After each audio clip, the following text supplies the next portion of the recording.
Welcome back to Mr. Speaker, sir, right here on MCTV Multicultural Television, bringing you closer to home. Well, of course, we're also bringing the issues at home closer to the conversation.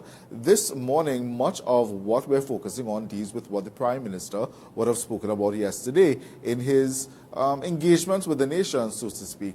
One of the issues which the Prime Minister would have raised is the issue of gas prices, with the Prime Minister making the statement that just maybe gas prices may decrease if international fuel prices do. Well, many people are looking forward to that, but there are other people who believe that the Prime Minister's conversation on gas prices is nothing but hot air. This morning, we're joined by one of the key business people, one of the key figures in business in the sister isle of Tobago, to get a view as to how the sister isle may be feeling about the recent increase in fuel prices at the pump. Let me say good morning and welcome back to the program, Mr. Speaker, sir, to Mr. Martin George, the chairman of the Tobago Business Chamber. Good morning to you, Mr. George. Yes, hi, good morning to you, Mr. Speaker, and good morning, Trinidad and Tobago. Mr. George, thank you very much for being with us this morning. It has been a very eventful week. The week beginning not necessarily with Jesus alone rising, but so too did fuel prices at the pump. You have where I know the Tobago Chamber has articulated its concerns. Would you share with us what some of those concerns are and why you believe these concerns are valid? Well, the thing is, we have to look at it holistically. The entire nation is now emerging from the ashes of the global pandemic. And we have been hit hard. The population has been hit hard. Business persons have been hit hard. So therefore, in those circumstances, it seemed a bit, much for the nation to bear, for the government to impose this. And then what made it worse is that you saw the conflating of two separate issues. On the one hand, they started off their explanation by talking about rising fuel prices internationally.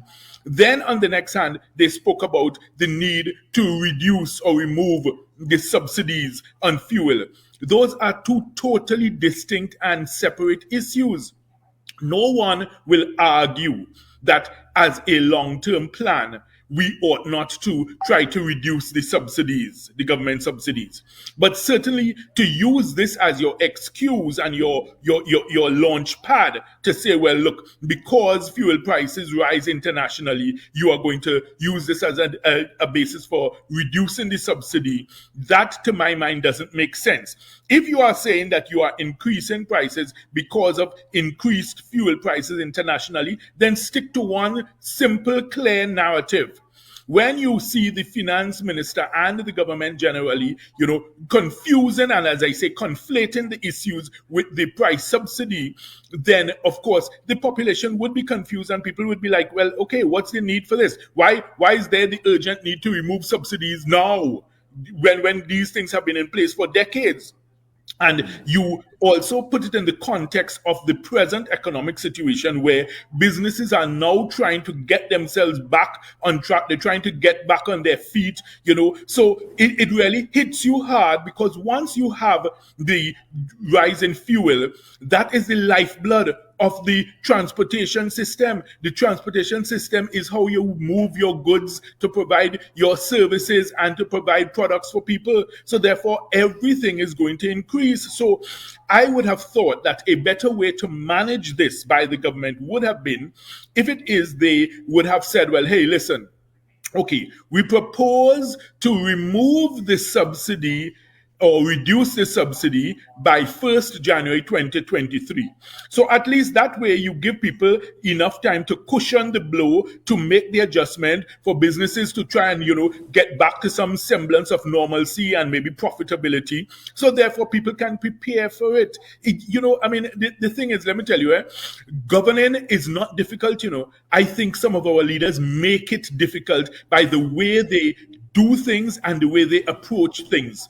Look, even at yesterday's press conference, I am not at all happy, and I am making this very clear publicly, with the Prime Minister's description and designation of our beautiful nation of Trinidad and Tobago as a violent society. What message are you sending as our leader, as our Prime Minister? So basically, you have written off the society and just said, well, we are a violent nation. Come on, please. When you're talking about violent nations, you're talking about Honduras, you're talking about El Salvador, you're talking about inner city, Mexico City. Those are places that you could say violent. You're talking about like maybe St. Catherine. But Mr. George, in how do you, Jamaica.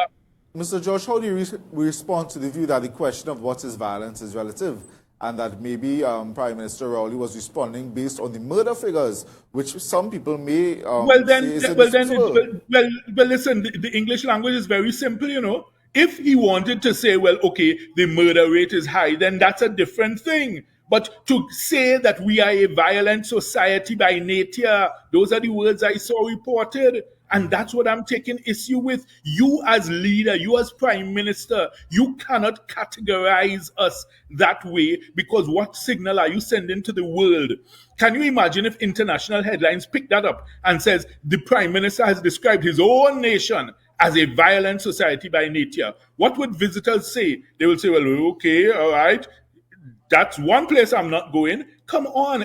I found it a reckless and irresponsible statement, and I say that with the greatest of deference. I always have the greatest of respect for our leaders and the positions they hold, and, I always treat with it, with deference. However, that statement, it really is one that I think is appalling as a leader, and it sets no good example, because it seems to be almost a situation of throwing your hands up in the air and just saying, well, we are a violent society by nature. What do you expect me to do?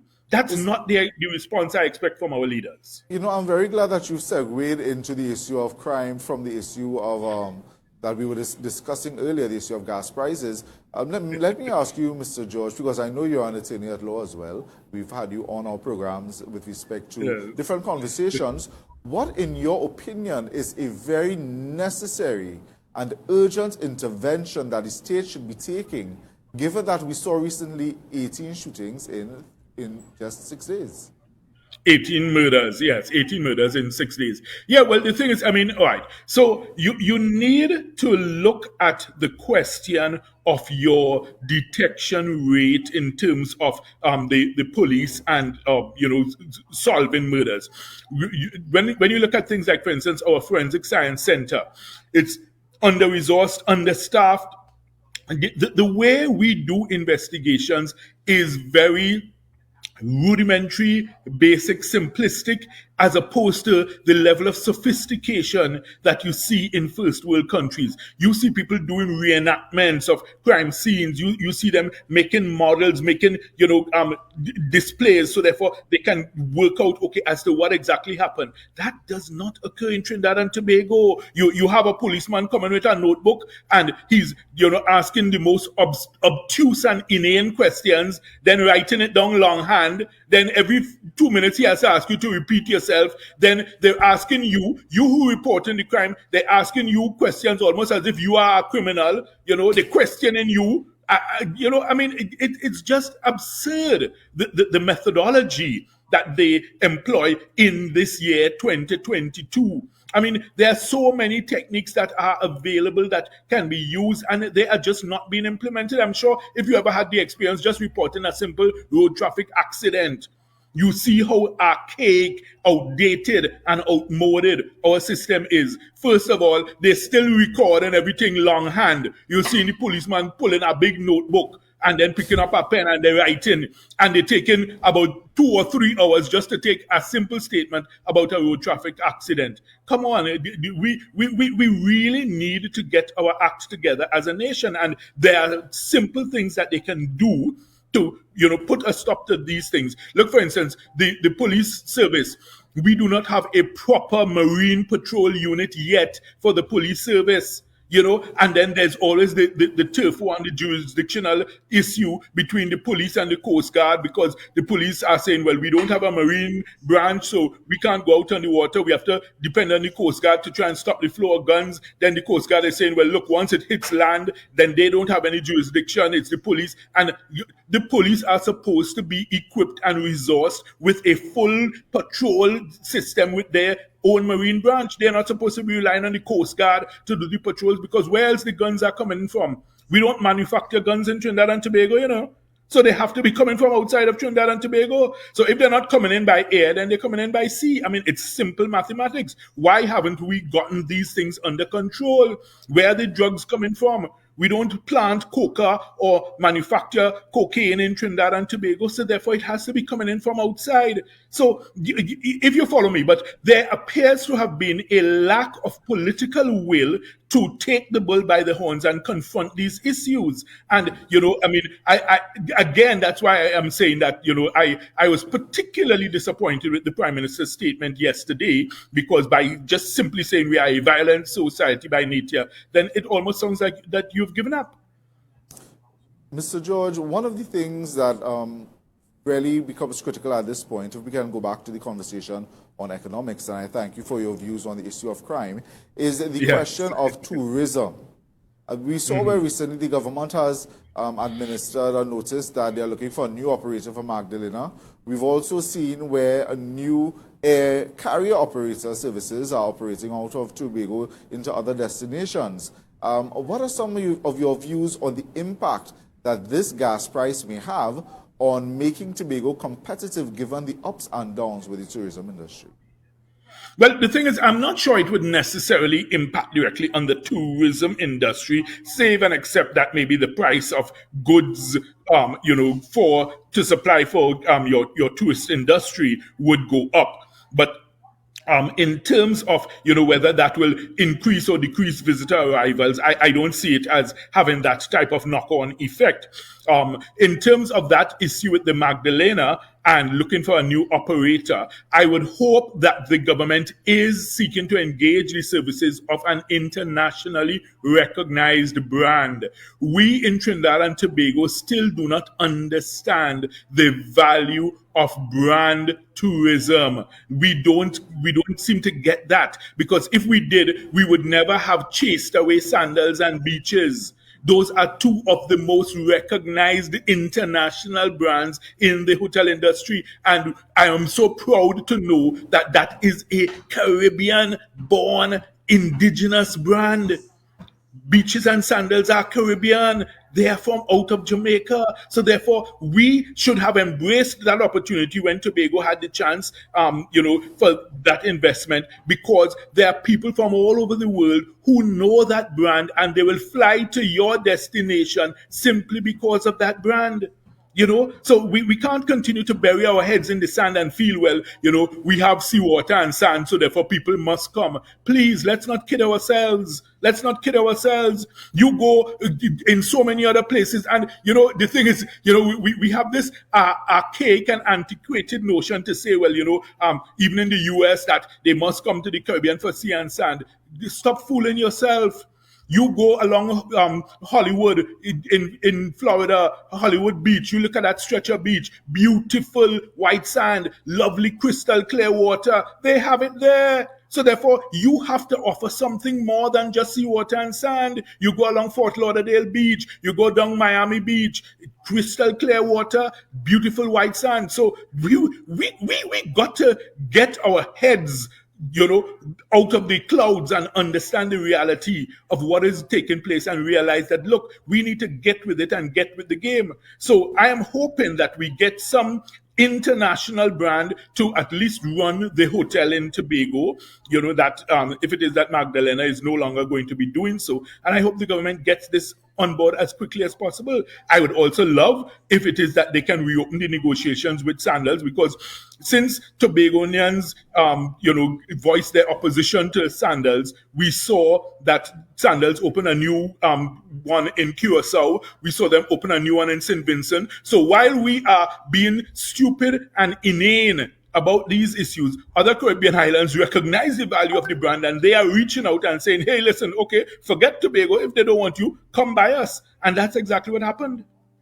Mr. George, the Prime Minister, I want to ask you two more questions. I know Sure, our sure, by time, all means. yes, I know that our time is at a premium this morning. The first question I'd like to ask you has to do with your recent statement about heads in the clouds just now. You spoke about we should not have our heads in the clouds. It brings us to the issue of the air bridge and the question of flights between Tobago and Trinidad, and quite recently between Tobago and St. Lucia, I think it was, if I'm not mistaken. And I know that the Chamber has Tobago and expressed... Barbados, I And think they announced. Barbados, yes. I know that Yeah. the Chamber has expressed concern about the creation of that new route when our existing air system may be lacking. What are some of your thoughts on the concerns? Well, the questions that we raised were that we were asking CAL to provide for the nation the feasibility study which they undertook to show the financial justification, the economic viability of this Tobago Barbados route, because we have not hitherto heard or seen any tremendous demand for a direct Tobago Barbados flight. So, unless it is that they have done some market research and some studies with the empirical data to be able to present and show, well, look, there are hundreds or maybe thousands of people from Barbados who want to come directly to Tobago, and that will be a boost to Tobago's tourism, then one wonders, where on earth does Cal get these ideas from? Because you are still with an air bridge that is a vital link between two islands in one nation, that air bridge is still under resourced and underserved. Do you know the last flight to Tobago from Piarco is 8:30 p.m., which is ridiculous. You have a meeting that runs late, you will never be able to catch that flight. You have to overnight in Trinidad. If you came down from Tobago for a meeting, you have to overnight in Trinidad. You have to then get somewhere to take you a taxi to take you to a hotel. Then in the morning you have to get back to the airport. I mean, come on. Why are we suffering ourselves to engage in these flights of fancy? Remember, this is the same Caribbean Airlines that recently spoke about them wanting to engage in a strategic partnership with Qatar Airways. Qatar Airways, really? Have we any idea what is Qatar Airways? Qatar Airways and Emirates Airlines are the number one and number two airlines in the world in terms of service, quality, reliability, on-time arrivals, the standard, the excellence. I mean, we are not even in their league. So, I mean, whatever discussions they may be having with them, Qatar Airways is just humoring us. They have no interest in any strategic partnership with Cal that can't even run an air bridge 15-minute flight between two islands. Come on. Qatar is an international brand, an international airline. So, I mean, instead of going off on these, and I describe them as flights of fancy, and maybe the Tobago Barbados route might be another one. And the fact is, we have seen repeatedly with Caribbean Airlines, they start off these exotic routes, and somebody comes up with an idea and they say, all right, well, let's start this. And then after a few months, you see they scrap it because it's unprofitable. Oh, please, why are we doing this, this backwards thinking? You're supposed to do your market research and analysis before, and then you realize, well, okay, it's either it's profitable or it's not. If you think of it, remember, we used to have flights to Cuba, we used to have flights to Suriname, we used to have flights to several other places that they subsequently scrapped because they were not profitable. Brazil, if you recall, and then, I mean, you ask yourself, well, okay, what's the purpose? Who does the planning, the strategic thinking for Caribbean Airlines? Or are these just knee-jerk reactions? And then you still do that in the face of your main link by air between the two islands being understaffed, underserved, and under-resourced. Mr. George, the Prime Minister, in speaking about flights of fancy, there can probably be statements of fancy. The Prime Minister yesterday said that, there may be the possibility that fuel prices at the pumps may decrease based on international prices. Do you believe that the Prime Minister is simply being fanciful in his statements, or do you have confidence that the government, if given the opportunity, really would and could adjust the fuel prices at the pump? All right, and here's what I want you to first consider. because you see, I don't always look at things at face value. I always look at deeper analyses, and I like to think outside the box, and I always like to look behind the meaning of what is presented to me. So I never take things at first value. So here's what I want you to think about, and I want your viewers to consider. Why are we in Trinidad and Tobago looking forward to lower fuel prices on the international market? And the reason why I'm asking this question, a few years ago, Trinidad and Tobago rejoiced whenever international fuel prices went up because it meant an economic windfall for us, because our production levels were high in terms of our oil and gas. We had our own refinery, we had everything going for us, and we were able to benefit from higher fuel prices on the world market. How is it that we in Trinidad and Tobago have reached the position where we are now hoping for lower fuel prices? So then what happens to our oil and gas that we are producing? We are looking forward to lower fuel prices? It's absurd. But this is the result of our consistent mismanagement of the economy in Trinidad and Tobago, to the point where we're becoming almost like a basket case, that we are an oil and gas producing nation, but yet still we're looking forward to lower international fuel prices. That's the crisis we are in. So that's how I want you to look at that question and look at that issue, instead of thinking the short-term simplistic approach where the Prime Minister is trying to give us that, well, okay, if international fuel prices come down, you will pay less at the fuel pump. No, my question is, on a macroeconomic scale for Trinidad and Tobago, why are we rejoicing or looking forward to lower international fuel prices? Because the reality is, right, and this is the reason why, it's because the reality is our production levels are so low, right? And our oil and gas production levels are low, our extraction cost is high, right, to the point where we are basically unmarketable as an oil and gas economy. It's a reality that Trinbagonians need to start to question the government about. If you recall, over the last 3 years, the bid rounds that were put out for deep water drilling in Trinidad and Tobago, and I think even one bid was for on land drilling, and there were no takers internationally. Nobody accepted the bid. Nobody wanted to bid for it. So we need to understand the long-term crisis that we are in here in Trinidad and Tobago, that we are actually looking forward and rejoicing to lower fuel prices internationally when we are still an oil and gas economy. I think that is a very interesting way of looking at the situation. It certainly is not one. Well, that's why you and I always have such engaging discussions, because we always examine things from different perspectives, different from the ordinary, and different from what is trotted out to you by the mainstream media. That's why I love coming on this show for Multicultural TV, because I think you all always try to give a different perspective and look at things to prompt your viewers to think, and analyze things, more than the ordinary media would do. And Mr. George, this is precisely why we like having you as well on our program, so that we can stimulate the discussion not just from a linear perspective, but one that is more all around than just what may and multidimensional, yes. Multidimensional. And we want to thank you so much for making this conversation this morning very multidimensional. We have been speaking with Mr. Martin George, the head of the Tobago Business Chamber. Mr. George, thank you as usual for your time and your very insightful thoughts. And good morning to you and your staff. Thank you. Indeed. Mr. Martin George, head of the Tobago Business Chamber. This is where we let some messages slide, and when we get back from these messages, we return to the nation's #1 mid-morning talk show. Mr. Speaker, Sir, right here on MCTV. Stay with us.